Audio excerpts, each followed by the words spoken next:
Summer jobs mean extra cash, right? But let me ask you something. Does that money seem to disappear as fast as you earn it, leaving you with little to show for your hard work when fall arrives? Well, what if you could harness that summer income to powerfully boost your financial goals and set yourself up for future success? Well, stick with me today because that's exactly what I'm going to share on today's show. Hey there, welcome back to your daily financially confident Christian. I'm Ralph, and this is the show where we answer that big question: how can I become a financially confident Christian? And we're in our Smart Money for Back to School and Beyond series. I hope you're really enjoying it.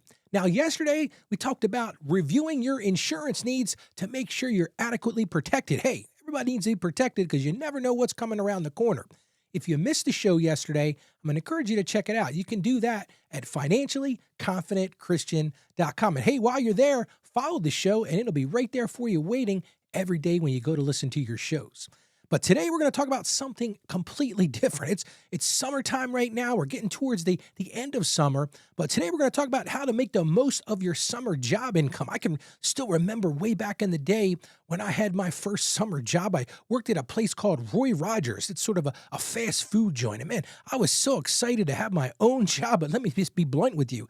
Seems like by the time I got my paycheck, there was very, very little left of it. So today's question is, how can I make the most of my summer job income? Maybe you're a student home for the summer, or maybe you're a seasonal worker and you're earning some extra cash by doing some extra work over the summer. But like most of us, the big problem: money quickly disappears on those fun activities, those impulse buys, or hey, listen, here's the real brutal truth. Or sometimes it just disappears because you don't have a plan. And see, there's a tendency to see summer income as fleeting, or hey, that's my fun money. I'm just going to go live my life without a clear purpose. But the problem with that is then come the fall, we start to regret some lost opportunities to save money. Maybe this would have been a great opportunity to pay down some debt, or hey, even better, prepare for some future expenses. I know a lot of college kids are doing those summer jobs because that money's got to last them throughout the school season. So today, I really want to focus on how we can make that, even when it's temporary income, a resource for intentional stewardship. So let's get right into the Bible. I've got a couple of great verses I found in the Bible that really address this. And the first biblical principle I want to talk about today is this: hard work brings profit. I bet you've heard that somewhere before. Well, guess what? It's right in the book of Proverbs. This is chapter 14, verse 23, and it says this: all hard work brings a profit, but mere talk only leads to poverty. Hey, I can hear my grandfather still. Oh, you do a lot of talking, but get to work. Get to hard work. My grandfather was a hardworking guy, always kept a garden. He was an electrician. But what is the Bible saying here? And this is a beautiful piece of scripture that really addresses what we're talking about today. Again, Proverbs 14, verse 23, all hard work brings a profit, but mere talk only leads to poverty. So what's our first life's lesson? Do more than talk. Let's look at our second biblical principle, and that's faithfulness in stewardship. Hey, if you want to encapsulate this whole show, what this whole show is about: becoming that financially confident Christian. Well, part of that financial confidence is living in stewardship of what the Lord has given you. So let's look at another verse from the Bible. This one is 1 Corinthians chapter 4, verse 2, and it reminds us this: it is required that those who have been given a trust must prove faithful. Think about that for a second. All of the things that you have, and I'll get in trouble when I say this sometimes, they're not yours. One of the fundamental principles that I live my life by is the things that I have aren't mine. They're mine to steward. I'm a good manager. Well, that's exactly what you should be doing with your summer income, with all your income for that matter. But today I'm really focused on summer income. But what does the Bible say? 1 Corinthians chapter 4, verse 2, it is required. It's not a, hey, if you want to. The Bible is very clear about this. It is required that those who have been given a trust, hey, that trust to steward, to manage what the Lord has given you, must prove faithful. So, hey, we want to be faithful, right? So now you're asking, what can we do, Ralph? How do we make this happen? How do we transform that summer job income from that fleeting cash that it goes in one pocket and it goes out as soon as you get it into a powerful tool for really accelerating our goals? Well, here's the truth. It's all about intentionality. This is the time to create a clear allocation plan for your summer job income before you even earn it. Now, I guess, listen, we're in August right now, so you kind of jumped the gun here a little bit, but there's still time to turn this around. We've got to think about a plan, even if it's just right now. Let's plan to allocate the rest of what's left. Let's talk about savings. Let's talk about debt reduction, or let's talk about setting aside for those fall expenses. So as I do every day, I want to give you just one action item to really help you get to this. This is my goal today. The goal that I want you to take on is to make the most of your summer job income. So the first thing you've got to do, we talked about this a second ago. What's the intentionality?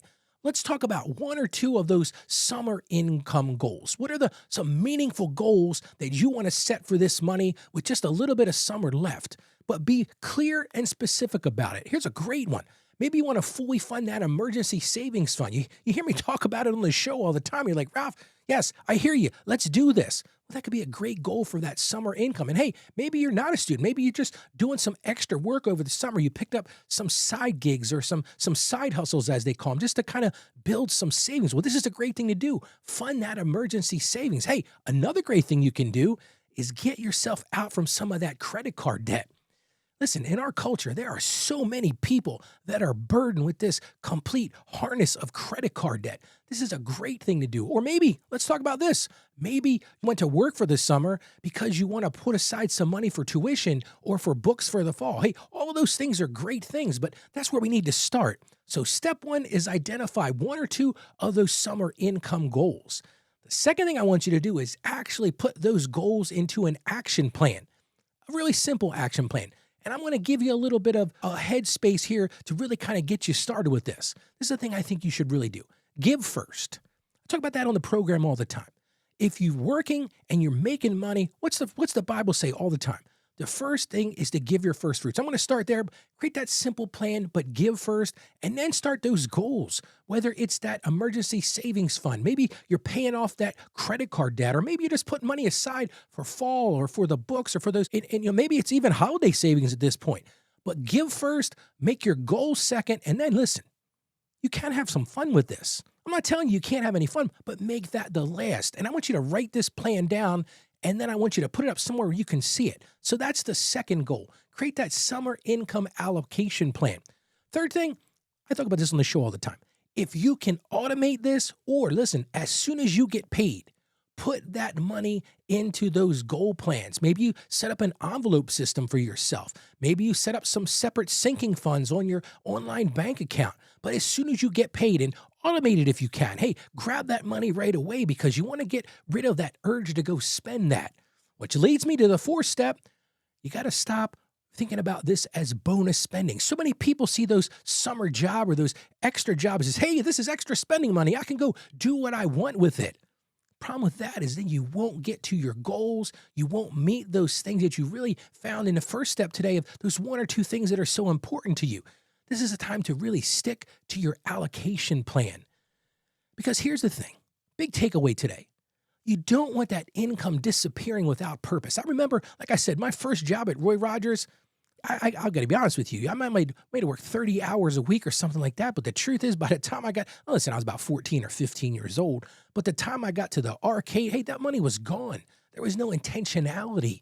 And the thing is, if we use this as these temporary earnings, they can make powerful progress to those goals, that emergency savings fund, that credit card. And it's all about building that discipline and that intentionality with money management. Hey, what did I talk about in the scripture? It's all about being faithful, being a wise steward. And this hard work, we started that with that verse from the Bible about hard work. This hard work of making sure you're being intentional and allocating these monies sets you up for future success and, hey, in the end, financial peace. And that's what we're all looking for. Well, how about we pray together now? Father God, we just thank you for the opportunities to work for the income that you provide. Yes, Lord, you provided to us. And we confess that sometimes we treat temporary income carelessly, Lord, missing opportunities for growth and to really be good stewards of it. So we would ask that you would grant us wisdom, Lord, in managing our summer job earnings. Help us to be intentional, Lord, in allocating these resources towards your purpose and our financial goals. Guide us in building lasting habits of savings, Lord, and help us to build lasting habits of diligence.